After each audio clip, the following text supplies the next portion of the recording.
طالبانو بیګا مانه یو چاپ هغه وکړله د ګرده ختمه وله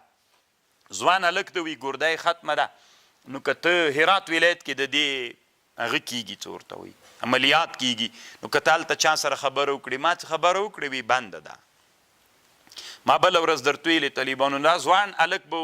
دلته کابل ته راځي ده ته به یو ژوندی سړی ګرده ورکوي که وارې کړه هغه ده که وارې نه کړه هغه د ځوان سړي به ژوند له لاسه ځي طالبان دا اوس چې زه راتللم طالبانو بیرته جواب راکوي نه کېږي هسې مې زړه کې طالبانو درد راغېمیل چې الله نه پوهېدلی خو دا خو ښه وله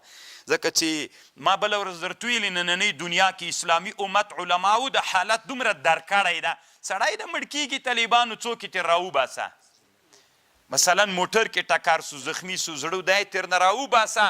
یا انسانان دې ته وهڅوه چې خپله وصیت وکړي علما دې د تلویزیونو د رادیو له لارې نه خلکو ته وایي چې زه مړ سومه یا ټکر سومه یا شهید سومه نو دما د ګردې و زړه دا راوباسئ